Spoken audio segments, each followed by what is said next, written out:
Sir आज जो मैंने टॉपिक चुना है वो है योग। योग एक्चुअली में है क्या चीज़? पूरा विश्व और पूरा भारत मतलब हर व्यक्ति इसको लेकर काफ़ी कॉन्शियस है। क्या ये जो योग कर रहे हैं ये यही योग है या योग कुछ और है? योग जो अगर शाब्दिक अर्थ की बात करें तो ये योगः चित्त वृत्ति निरोधः।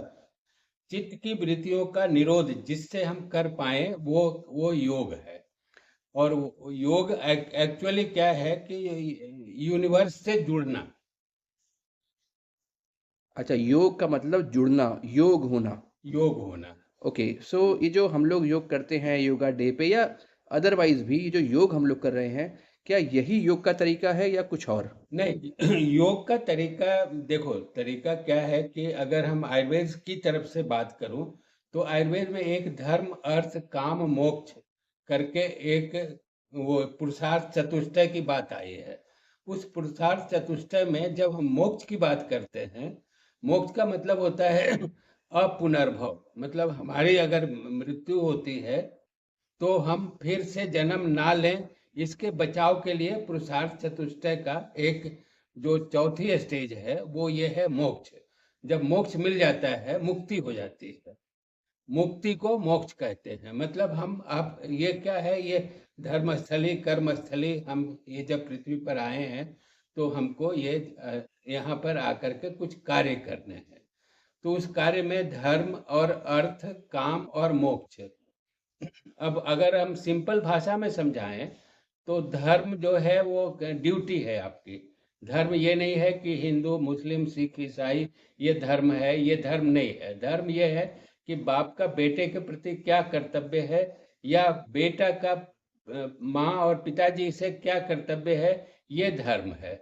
तो धर्म के बाद अगर मान लो बालक हुआ, बालक को हम अच्छे स्कूल में पढ़ाते हैं तो ये हमारी ड्यूटी बनती है कि अच्छे स्कूल में पढ़ाएं लिखाएं।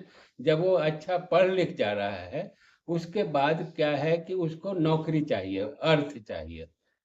तो नौकरी चाहिए, नौकरी जब करने लग जाता है तो नेचुरली जब हम यहाँ आए हैं तो हम जब आए हैं तो एक सृष्टि हमारे साथ जुड़ी हुई है। तो आगे की सब चीज़ों को हम बढ़ाएं, मतलब मेरे भी बाल बच्चे हों और बच्चे को हम एक अच्छे स्कूल में वो दाखिला दें। और उसके बाद जब वो अर्थ थोड़ा काम धाम शुरू करता है तो उसके बाद जब अर्थ की बात, अर्थ संपन्न अर्थ में मतलब काम चलने लायक अर्थ मिलने लग जाता है, तब होती है काम। काम से मतलब एक्चुअली क्या है कि काम जो है, ऐसा नहीं कि काम से मतलब सेक्स ही है। काम जो है, काम का मतलब आप सृष्टि ये आगे की जनरेशन को आगे बढ़ाएं। इसके लिए जरूरी है कि आप शादी ब्याह करें और शादी ब्याह के बाद बाल बच्चे हों, फिर उनकी ड्यूटी वैसे शुरू हो जाती है। तो धर्म अर्थ काम और मोक्ष, तो तीन तो स्टेजेज निकल गए। अब चौथी जो स्टेज है वो मोक्ष की है कि हम फिर से यहाँ जन्म लेकर के और फिर इसी दुनिया में फिर इन्वॉल्व होकर के और दुखी ना होए। तो इसलिए मुक्ति चाहते हैं। तो उस मुक्ति चाहने के लिए हमारे यहाँ योग जो है मोक्ष के प्रवर्तक है। उसमें योग की बात जब हम करते हैं तो अष्टांग योग है। यम नियम आसन प्राणायाम प्रत्याहार धारणा ध्यान समाधि।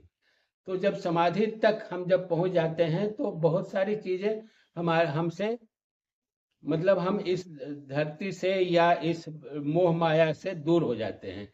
काम क्रोध लोभ मोह माया जो है ये सब हमारी इन्वॉल्वमेंट होती है, हम इसी में जुड़े रहते हैं। और यही जुड़ने से क्या होता है कि हमको एक घर है तो दूसरा घर होना चाहिए, एक गाड़ी है दूसरी गाड़ी होनी चाहिए। मतलब हमारी सुविधाएं हम जुटाने लग जाते हैं। तो ये जो है ये इससे बच करके जब जब हम यम यम नियम आसन प्राणायाम प्रत्याहार धारणा ध्यान समाधि तक पहुंचते हैं, तब तक ये सारी चीजें इन्वॉल्वमेंट हमारी खत्म हो जाती है। जब खत्म हो जाती है उसके बाद हमारी जब मुक्ति हो जाती है तो फिर यहाँ की लालसा नहीं रहती है। तो एक नेचुरली हम फिर इस धरती पर या दोबारे हमारा पुनर्जन्म नहीं होता है। तो योग कहीं न कहीं मतलब ये आध्यात्म से जुड़ा हुआ है? आ, आ, जब आप अपनी जितनी भी लालसाएँ हैं, इच्छाएँ हैं, उसको बंद करते हैं, फिर आप योग मतलब यूनिवर्स के प्रति जुड़ने की तैयारी करते हैं, तो ये योग है। यस, यही योग है। और अगर आप अध्यात्म की बात करें तो अध्यात्म तो जुड़ा ही हुआ है। हम एवरीथिंग इज इन्वॉल्विंग इन अध्यात्म। अध्यात्म से ही हम अपने आप को फ्री कर पाते हैं। और जब तक हम आध्यात्मिक नहीं बन पाते हैं, तब तक यम नियम जो है वो उसमें हमारी मदद करती है। तो योग जो हम नॉर्मली आजकल कर रहे हैं, वो एक केवल एक्सरसाइज़ कह सकते हैं फिर इसको? मतलब अगर जिसको प्रमोट कर रहे हैं, हाँ, हाँ। देखने दिखाने के लिए तो एक्सरसाइज ही है वो। अच्छा, क्योंकि इसके पीछे बहुत सारे स्टेजेज़ हैं जहाँ पर आपका मन भी आसन में हो और आपका वाक शक्ति भी आपकी सुनने की हर एवरीथिंग। सब कुछ इन्वॉल्वमेंट जब यम यम और नियम पूरे कर लेते हैं ना, हुँ, हुँ। तब ये आसन या प्रैक्टिस की बात शुरू होती है। ओके। और यम नियम से ही आप इस पूरे आध्यात्मिक बन जाते हैं आप। अच्छा, आध्यात्मिक बन जाते हैं। तो योग जो हम लोग बेसिकली कर रहे हैं, मैं बस वही पूछना चाह रहा था, जो हम योग कर रहे हैं, वो कहीं न कहीं केवल एक्सरसाइज़ है, क्योंकि आपका योग केवल शरीर से नहीं होता, आपका मन, आपकी भाषा, हर चीज़ से आपका योग यूनिवर्स से होना चाहिए, राइट? यस, वो जो है हमारा मन, चित्त की वृत्तियां यही जो हम बता रहे हैं कि एक घर है, दूसरी घर होनी चाहिए, कपड़े अच्छे होने चाहिए, या हमको साधन अच्छी होनी चाहिए, हम बहुत अपने आप को दिखा पाएं। ये सब सारी चीजें, इससे जो दूरी वो बन जाती है, वो है योगस चित्त वृत्ति निरोध। चित्त की वृत्तियों का जहाँ निरोध हो जाता है, तब हम योग शुरू होती है। फिर आप आसन, तो आसन एक सिंपल सी प्रैक्टिस है, एक्सरसाइज है।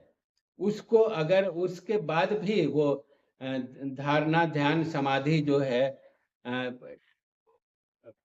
जैसे यम नियम आसन प्राणायाम प्रत्याहार धारणा ध्यान समाधि, ये सारी चीजें जब एक एक करके एक एक स्टेज से गुजरते हैं, उसके बाद हम इस अवस्था में पहुंच जाते हैं कि अध्यात्म अपने आप शुरू हो जाता है।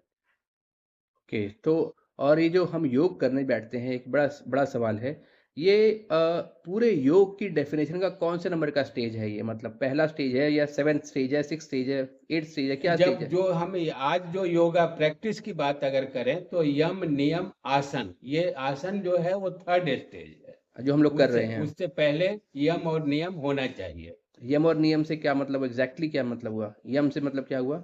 यम यम है सत्य अहिंसा ब्रह्मचर्य, ओके, अपरिग्रह और अप्रत्याहार। मतलब आपको सत्यवादी बने। अच्छा, ये भी योग का पार्ट है। योग का पार्ट है, यम में ये है। अच्छे विचार रखें, अच्छे विचार रखें, सत्य अहिंसा, अच्छा भोजन करें। अच्छा भोजन करें।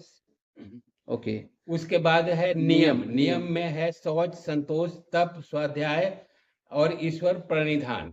ओके, तो ये जो है, ये सब चीजें जब आप डेवलप कर लेते हैं, उसके बाद से फिर अपने आप चीजें आगे बढ़ती चली जाती। फिर आप योग की तरफ असल में पहुँचते हैं, तब आप यूनिवर्स से आप तब आप जुड़ाव की तरफ यूनिवर्स से जुड़ने में आसानी होती है। आसानी होती है। ओके, योग का मतलब आपका कनेक्ट यूनिवर्स से, ये योग यूनिवर्स से है। कनेक्ट हो जाएं, और आपकी जो यहाँ जो काम क्रोध लोभ मोह माया उसमें जो फंसे हुए हैं, इससे दूर हो जाएं।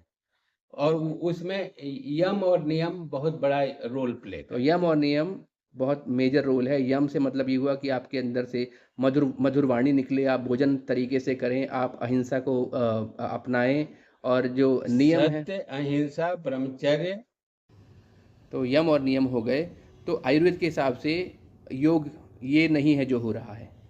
ये योग बिल्कुल भी नहीं है, ये सिंपल सी एक्सरसाइज रह गई है। और ये जो तीसरी स्टेज है, यम नियम के बाद जो आसन है, वो ये है जो हम इसको हमने जिसमें कंप्लीट योगा बना के रखा कंप्लीट हुआ है। योगा बनाया। लेकिन आजकल के फास्ट युग में तो भी चलता है, आप चल रहा है, चल ही रहा है। एटलीस्ट आप इसी बहाने योग के प्रति थोड़े जागरूक भी हैं और आप अच्छा कर भी रहे हैं अपने शरीर के लिए। सो फिर भी एक अच्छे योगा टीचर के अंडर में आपको कुछ भी करना चाहिए, है कि नहीं? यस। चलिए, thank you sir, thank you so much. वो वेलकम।